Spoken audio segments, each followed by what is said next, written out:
A paz de Cristo, irmãos, a todos. Prazer estar aqui mais uma vez com vocês. Hoje é uma noite especial para mim, irmãos. Eu tenho podido participar de tantas coisas do que eu vou falar para vocês. O pastor Valdemir me ligou e falou: a gente vai começar a falar sobre algumas coisas da alma. Falou: o que você quer falar? Eu falei da importância do perdão. É isso que eu quero falar com vocês nessa noite. Abra sua Bíblia comigo em Lucas, Evangelho de Jesus conforme Lucas, capítulo 17, por favor. Hoje o Rodrigo está comigo, da nossa igreja. Hoje a minha esposa não veio, irmãos.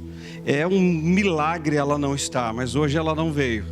Hoje estou com o Rodrigo, viemos conversando um pouco, foi um tempo bom para nós. Deixa eu orar antes. Irmãos, esse é um tema muito desafiador. Saiba de uma coisa: você não vai sair daqui o mesmo. Não vai. Eu orei, eu jejuei por essa palavra. Eu disse: Deus, abra alguns ao meio. Ele disse: pois não. Esse tema, irmãos, nos tira do lugar. Você ministrar sobre Lázaro, não acontece muitas coisas não, mas esse tema vai tirar você do lugar. Escute o que eu estou falando, no final você vai ver. Vamos orar. Feche os olhos um instante. Senhor Deus, graças te damos porque o Senhor nos trouxe aqui. Nós te bendizemos porque o maior interessado em que a nossa vida flua é o Senhor. A minha oração durante todos esses dias foi que o Senhor abra o nosso coração e nos mude. Deus, que correntes sejam quebradas aqui nessa noite, e que o Senhor abra os corações, os ouvidos e os olhos, para que eles entendam a importância do perdão nessa noite. Assenta conosco. Espírito Santo, trabalha em cada pessoa que está aqui, em cada coração. E a minha oração é que tu não permitas que saiamos daqui da mesma forma como entramos. Eu oro e creio no milagre do Senhor, em Cristo Jesus. Amém. Versículo 3 diz assim: acautelai-vos, se teu irmão pecar contra ti, repreende-o. Se ele se arrepender, perdoa-lhe. Se por 7 vezes no dia pecar contra ti, e 7 vezes vier ter contigo dizendo: estou arrependido, perdoa-lhe. Então disseram os apóstolos ao Senhor: aumenta-nos a fé. C.S. Lewis disse que é mais fácil falar sobre perdão do que perdoar. Pregar um sermão sobre perdão não é difícil. O desafio é perdoar quem nos machuca. O perdão, irmãos, é uma necessidade fundamental da vida, porque é impossível ter uma vida saudável, emocional, física e espiritual sem o exercício do perdão. Eu quero ver com vocês nesses 3 versículos lidos 4 aspectos do perdão. E o primeiro deles está no versículo 4. Nós aprendemos que o perdão é ilimitado. Se por 7 vezes no dia pecar contra ti, e 7 vezes vier ter contigo dizendo: estou arrependido, perdoa-lhe. Eu preciso dizer a vocês que nós sofremos mais por causa de gente do que por causa de coisas. Porque as pessoas nos decepcionam e nós decepcionamos as pessoas. Daí é impossível ter uma família saudável, um casamento saudável e uma igreja saudável sem o exercício do perdão. Porque nós não somos perfeitos, nós não temos um cônjuge perfeito, nós não temos filhos perfeitos, nós não temos um casamento e uma igreja perfeita. Por isso precisamos perdoar uns aos outros. E talvez você pergunte: por que eu tenho que perdoar? Por pelo menos 6 motivos. O primeiro: se você não perdoa, diz Mateus 5:23, você não pode trazer a sua oferta no altar. Não pode. Se souberes que alguém tem algo contra ti, deixa a tua oferta no altar, vai e se reconcilia com seu irmão, volta e entrega a tua oferta no altar. Irmãos, por que Deus não recebe? Porque Ele está mais interessado na sua vida do que naquilo que você faz para Ele. Porque se aquilo que você faz para Ele houver uma barreira, Ele não recebe. Não recebe. Segundo, por que perdoar? Jesus diz em Mateus 6,14: se perdoardes aos homens as vossas ofensas, vosso Pai Celestial perdoará as vossas ofensas. Agora, se não perdoardes aos homens as vossas ofensas, tampouco vosso Pai Celestial perdoará as vossas ofensas. Irmãos, isso aqui é tão sério, que Jesus diz que o perdão que recebemos é a medida do perdão que recebemos, devemos dar. Quando eu deixo de perdoar, eu fecho com as minhas próprias mãos os portais da graça. Terceiro, por que perdoar? Diz Tiago 5,16: quem não perdoa, não tem saúde. Você conhece alguém doente? Pode ser pela falta do perdão. Tiago 5,16 diz: confessai os vossos pecados e orai uns pelos outros, para serdes o quê? Sarados. A cura quando eu perdoo, a libertação quando eu perdoo. Agora, quando eu não perdoo, eu continuo doente fisicamente. Quarto lugar, por que perdoar? Diz Marcos 11:25: se você não perdoa, você não pode orar. Deus não ouve as suas orações. Irmãos, isso é muito sério, porque a nossa falta de perdão destrói a nossa relação com Deus e, consequentemente, as nossas orações não são ouvidas. E mais, esse texto, irmãos, é um dos mais fortes da Escritura para mim, no que diz respeito ao perdão. Hebreus 12:15 diz: atentando diligentemente para que ninguém seja faltoso, separando-se da graça de Deus, e que nenhuma raiz de amargura brotando vos perturbe, e por meio dela muitos sejam contaminados. Ou seja, se você não perdoa, você se priva da graça de Deus, e essa raiz de amargura brota, e por meio dela você contamina outros. Você conhece alguém assim que não perdoa e ele contamina todo mundo? Isso é Escritura, não é livro do Paulo Coelho. Se você não perdoa, você contamina todos ao seu lado. Conhece alguém assim? E mais, diz Mateus 18:34 que quem não perdoa é flagelado pelos verdugos da sua própria consciência. Ou seja, a pessoa não tem paz. Você já imaginou você tirar férias, ir para Roma, e você acordar de manhã no espelho e ver a foto de que você não perdoa no espelho? Ela vai com você na mala, onde você for. Você não tem paz. A única maneira de ser livre é perdoar. Irmãos, eu não estou dizendo a vocês que o perdão é fácil. Eu estou dizendo que ele é necessário. Ou perdoamos aqueles que nos apunhalam, ou adoecemos. Adoecemos. Alguns meses atrás, eu tive o privilégio de ministrar sobre perdão na casa de uma advogada no Cambuí. Só que quando eu cheguei lá, eu não imaginava que o negócio era tão sério. Quando eu entrei, tinha algumas pessoas sentadas. Aquele apartamento no Cambuí parecia um campo de futebol. Quando eu entrei na sala, eu falei: meu Deus, mas isso aqui é um campo.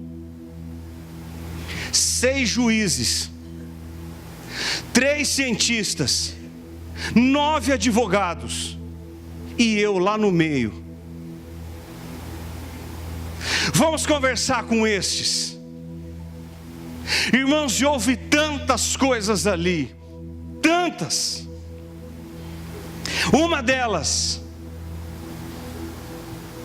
é que a dona do apartamento, no primeiro dia em que começamos o culto, o estudo, na noite seguinte ela não conseguiu dormir e vomitava um líquido verde, vomitava, e ela não dormiu.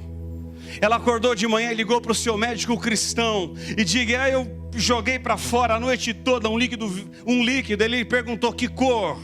Ela disse verde. E ele disse assim para ela: esse líquido saiu do seu pâncreas. E quando esse líquido verde sai do pâncreas, significa uma única coisa: amargor. Você foi livre de alguma coisa que estava amargando a sua vida nessa madrugada. Irmãs, irmãos, quando ela caiu a ficha, ela ligou para a irmã, que não falava há 19 anos, e as duas estão bem.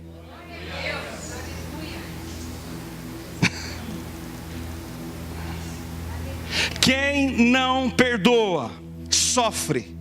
Eu fui entender, irmãos, o que é perdão quando eu li a parábola do credor incompassível de Mateus 18, a partir do versículo 23.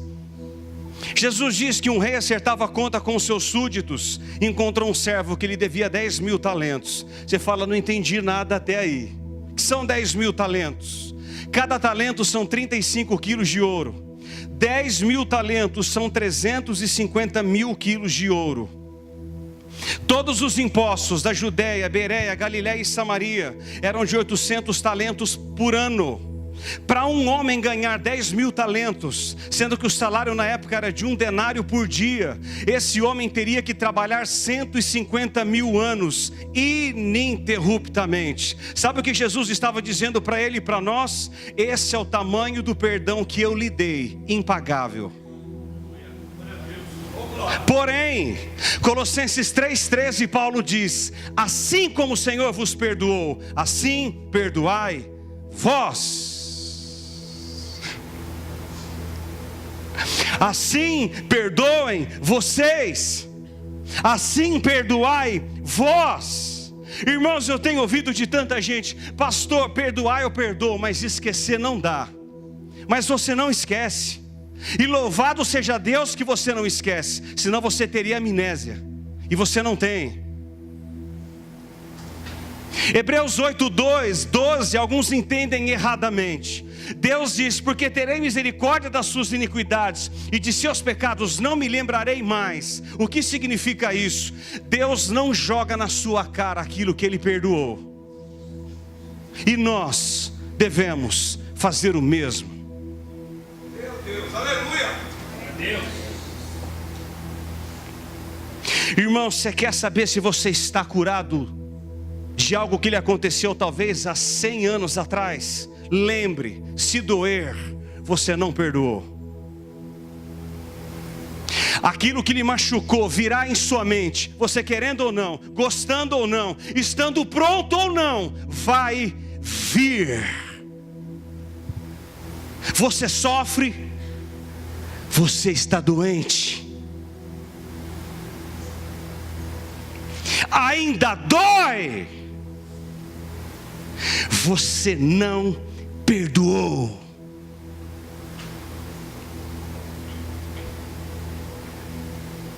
Perdoe a quem for necessário, e quantas vezes forem necessários. Não diz a tititi, diz a Escritura. Pedro não entendeu isso. Mateus 18, a partir do versículo 21, Pedro perguntou assim para Jesus: Senhor, até quantas vezes meu irmão pecará contra mim e eu lhe perdoe? Até 7? Não, Pedro, não, você não entendeu. Você precisa perdoá-lo 70 vezes 7. Irmão, sabe qual é a maior lição desse texto? Desenvolva o hábito de perdoar, porque é possível que alguém peque contra você 490 vezes. Perdoe.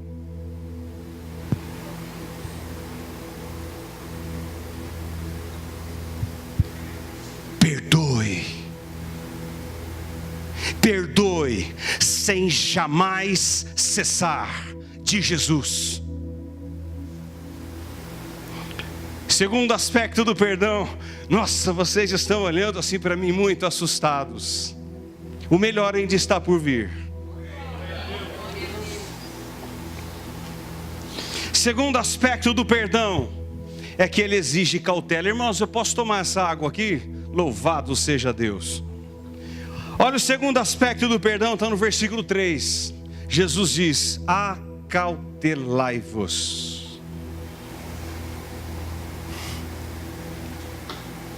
Acautelai-vos.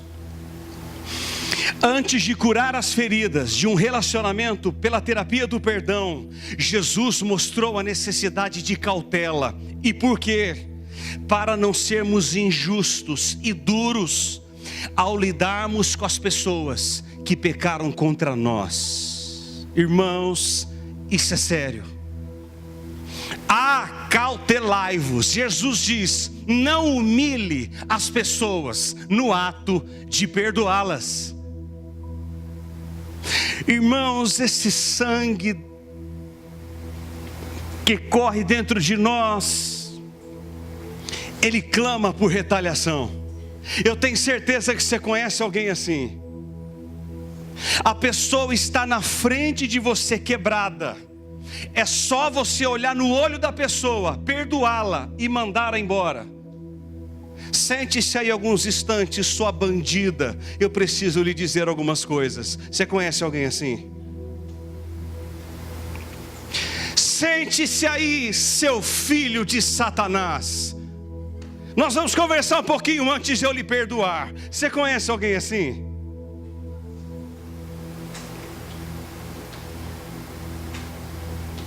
O perdão não é uma questão de justiça, e sim misericórdia. Acautelai-vos.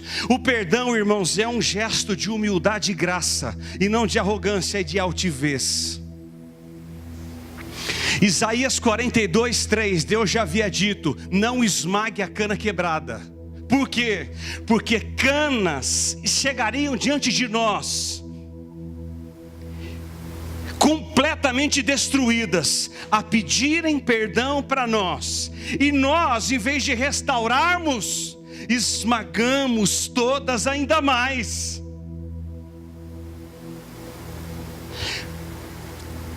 José poderia ter esmagado a cana quebrada, mas ele não o fez.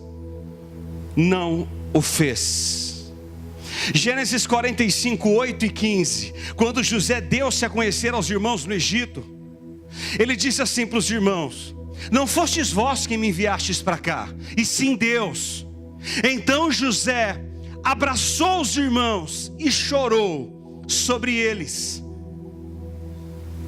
Isso é bendito. José perdoou os irmãos e mostrou de forma dupla. Gênesis 47:11 diz que ele deu aos irmãos o melhor da terra. Quem perdoa dá o melhor.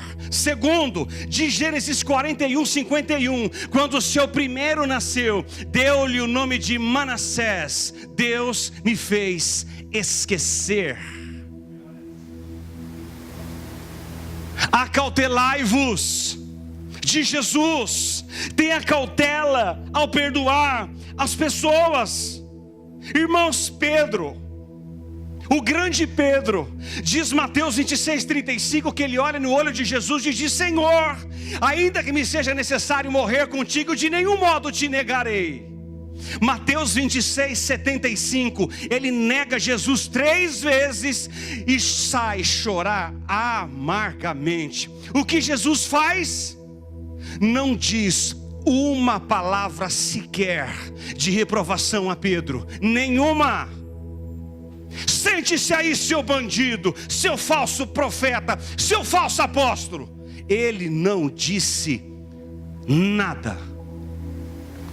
Sabe o que Jesus faz? Pessoal, eu amo Jesus, cara.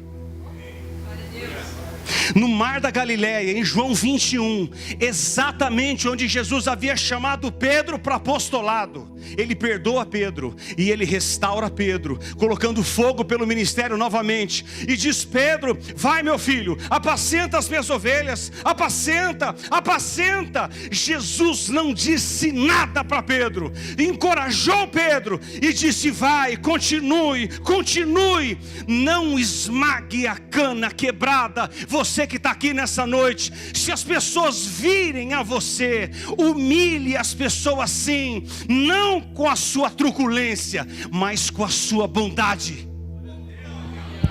Você quer humilhar alguém, irmãos? É a pessoa fazer o mal contra você e ela vir quebrada diante de você, e você olhar nos olhos dela e dizer: me perdoe. Você mata essa pessoa de vergonha. Porque as pessoas esperam de nós que a carne flua. Eu te perdoo. Vá em paz em nome de Jesus. Acautelai-vos. Terceiro aspecto do perdão. Deixa eu dizer um outro testemunho aqui.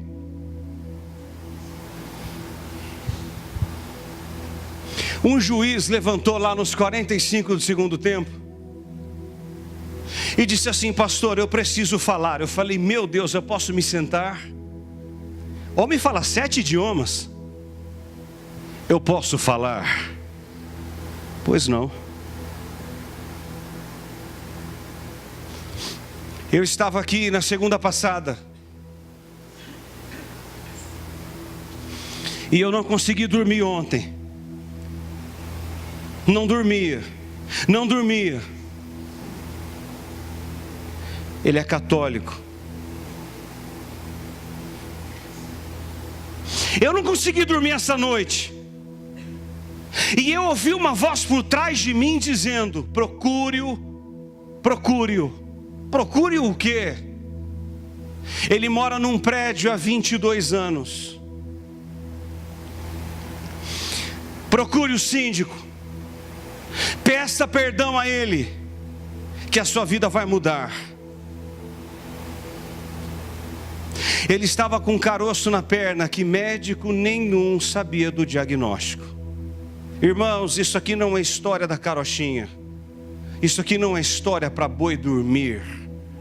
Ele procurou o síndico sem saber quem era que falava com ele e disse: eu estou aqui. O síndico olhou para ele e ficou branco. O homem é juiz. Ele vai me processar, esse homem. Me perdoe. Irmãos, o síndico chorou copiosamente. Vocês sabem o que aconteceu no outro dia? O juiz tinha médico.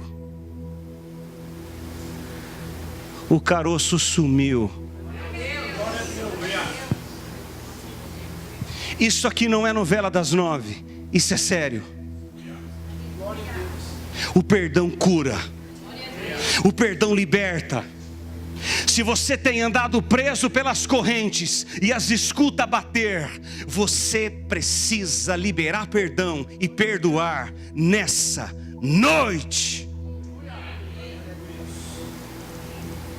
Terceiro aspecto do perdão. Terceiro. Irmãos, eu estou sentindo muito Deus aqui, vocês não têm noção. Terceiro aspecto do perdão é que ele exige confronto. Irmãos, o perdão exige confronto, e é você quem terá que ir. É você.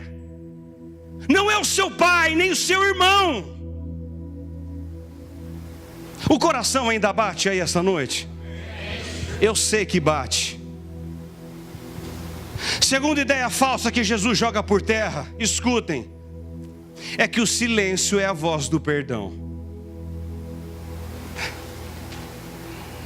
Não é. Ah, ela ficou calada, tá tudo bem. Tá nada. Não. O silêncio é a voz da amargura e não do perdão. Irmãos, o silêncio apenas cobre de cinzas a ferida aberta. Cobre de cinzas, mas não provoca cura. E você cobrir uma ferida contaminada é um risco fatal. Vocês estão entendendo porque há muitos doentes dentro das igrejas? Porque eles têm problema com perdão, irmãos. Deixa eu fazer uma pergunta para vocês com amor. Vocês que estão aqui, conversam com todos os que estão aqui? Você tem problema com alguém aqui da igreja?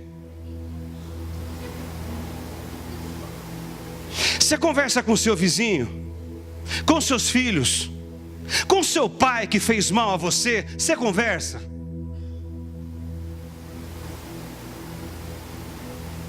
Miserável, bandida. Quais são os adjetivos que brotam na sua mente agora? Lembra daquela pessoa, lembra? Dói. Irmãos, isso é sério. Você não tem muito glória a Deus, mas eu não estou preocupado com glória a Deus. Aliás, eu nunca estou.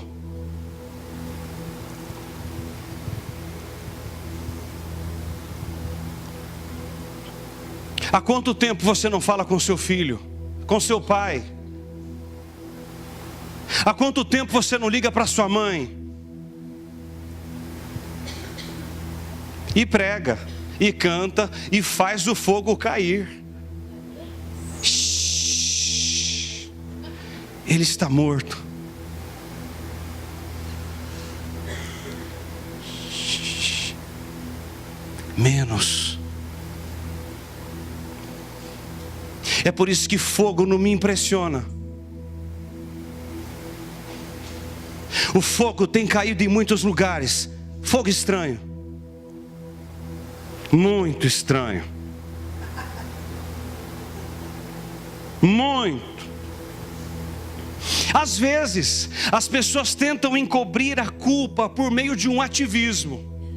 Ele quer fazer tudo, na igreja, fora da igreja, é uma vida agitada, é trabalho, são viagens, mas nada remove a culpa, nada. Mateus 27 e 24, naquela trama de crucifica Jesus, não crucifica, se Pilatos mandou trazer água e lavando as mãos disse: eu sou inocente do sangue desse homem, seja o caso lá convosco. Irmãos, nós fazemos igual a Pilatos, porque Mateus 27 e 18, ele sabia que por inveja tinham entregado Jesus, mas ele agiu contra a sua própria consciência, e às vezes sabemos que estamos errados, mas agimos por comodidade, por tudo bem, não está tudo bem. Você já ouviu essa frase? Vai ficar tudo bem. Será?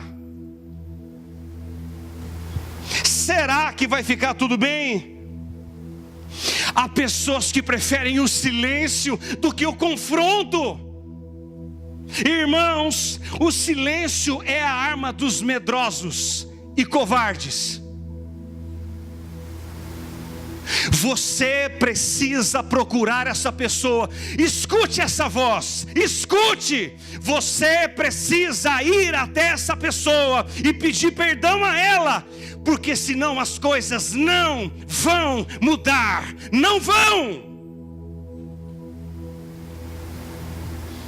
Quebre esse silêncio em nome de Jesus, e esse tempo vai matar você cada vez mais.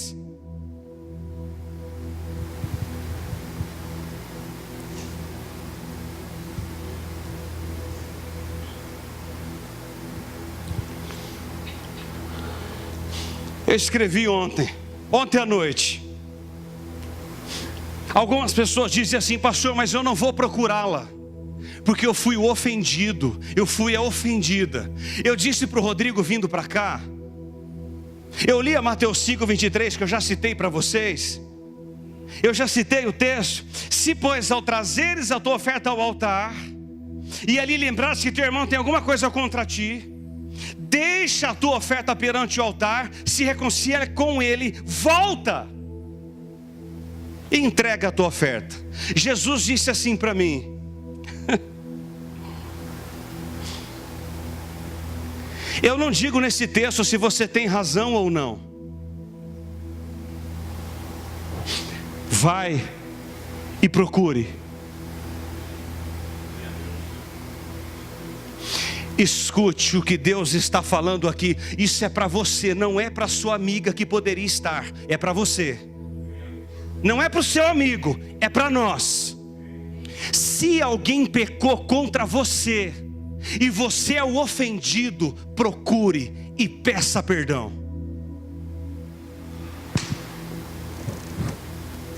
Dorme com esse barulho hoje. Não interessa ela diz: Jesus, se você é o ofensor ou é o ofendido, procure e peça perdão e acerte esse negócio. Meu irmão, isso é escritura, isso é vontade de Deus para nós.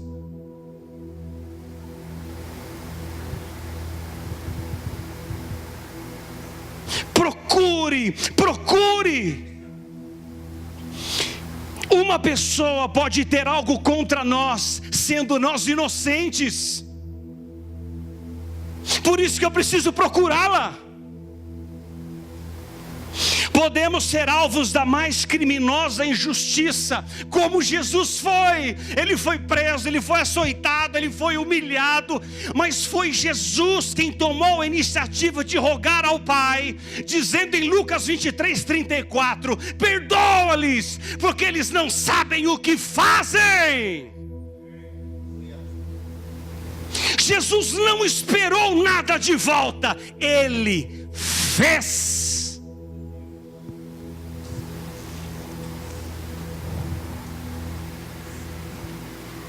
Irmãos, eu estou escutando correntes. Acreditam nisso ou não? Há pessoas presas aqui. Está gravando? Eu não sabia.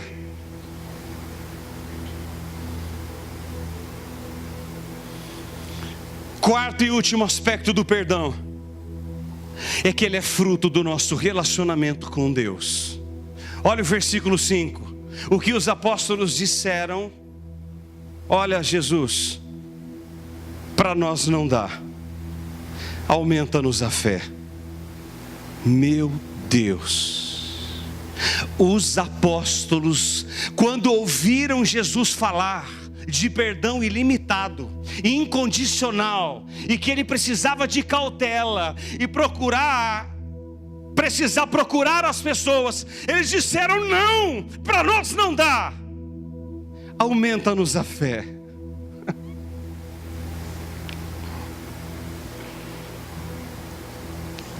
Irmãos, o perdão está sempre além e acima das nossas forças humanas. Sempre. Ele vai além das fronteiras da capacidade humana. Daí a súplica dos apóstolos: aumenta-nos a fé. E eu aprendi 3 coisas aqui, as últimas 3, e eu quero orar com vocês. A primeira, só com aumenta-nos a fé, é que somente o Senhor pode nos capacitar a perdoar. Irmãos, o perdão é obra de Deus em nós. O perdão não é fruto de um temperamento dócil. Nossa, ele é tão doce, ele é tão doce. Não, mas é graça de Deus no nosso coração. Meu amado, se Jesus não capacitar você a perdoar, você mata em vez de perdoar. Você não dá outra face, você dá a mão na face.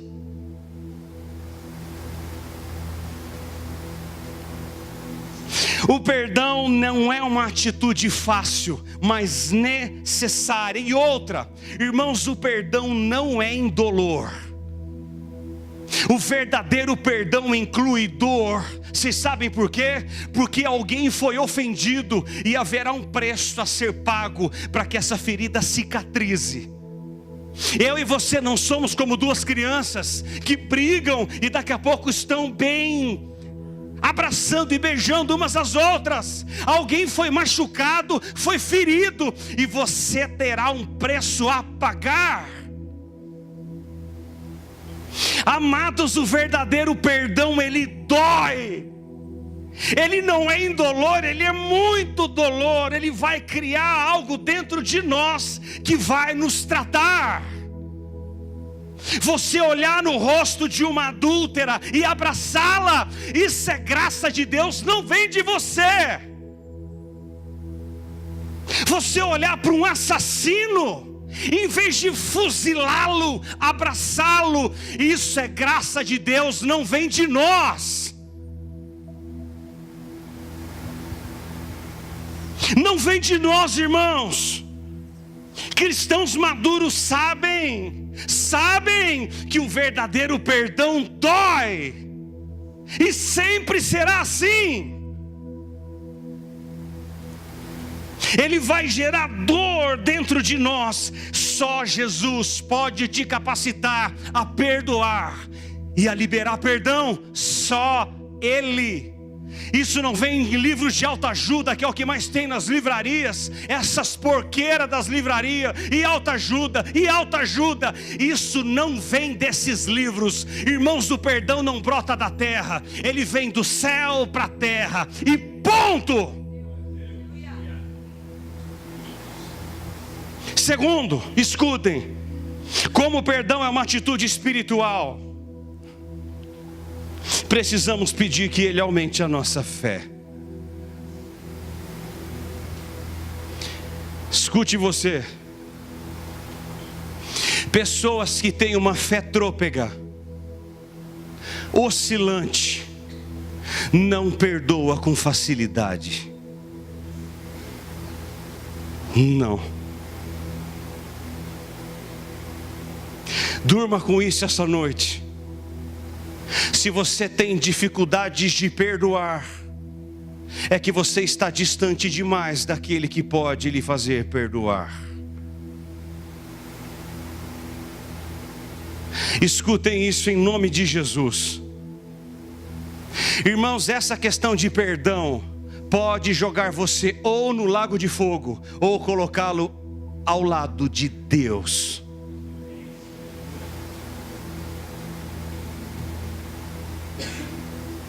Você perdoa com facilidade? Queridos, o perdão é uma vida de consequência, de intimidade com Deus. A fé vem pela palavra. Fomos salvos pela fé, vivemos pela fé, vencemos pela fé e perdoamos pela fé. Você só perdoa pela fé, meu irmão. Se não for pela fé, tu estás morto. E último lugar para a gente orar, que eu não vejo a hora de orar. Por mim, eu parava no meio do sermão, mas eu preciso terminar. Todos estamos aquém do padrão divino de perdão. Todos. Irmãos, a nossa natureza clama por vingança. Clama. Porém recebemos um novo coração, uma nova vida. A imagem semente do grão de mostarda aqui do versículo 6 transmite as ideias de vida e de crescimento. A semente de mostarda é extremamente pequena, mas ela possui vida dentro de si, podendo florescer e frutificar. O que Jesus diz aqui com a mostarda: se a sua fé for viva, crescerá e capacitará você a fazer o que Deus lhe manda fazer.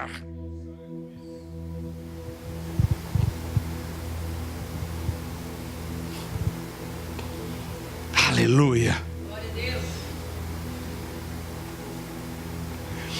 Por causa da nossa natureza, sempre haverá ofensas que facilmente tornam-se oportunidades para pecar. O que nós não fazemos por nós, podemos fazer pela força que vem do alto. E louvado seja Deus por essa força que nos inunda hoje à noite, agora. Irmãos, eu quero terminar para orarmos com uma frase de um pastor e poeta anglicano chamado George Herbert. Ele disse o seguinte: o homem que não é capaz de perdoar destrói a própria ponte que um dia ele mesmo terá de passar. Vocês não entenderam, eu vou repetir. Que profundo. A hora que vocês entenderem essa frase, vai dar um calafrio na espinha de vocês. Se você não perdoar, Você vai destruir com as suas próprias mãos a ponte que você um dia terá de passar por ela para encontrar o teu Salvador. Como você não perdoa, você coloca essa ponte para baixo e não terá como você passar. Tu ficarás do lado de fora.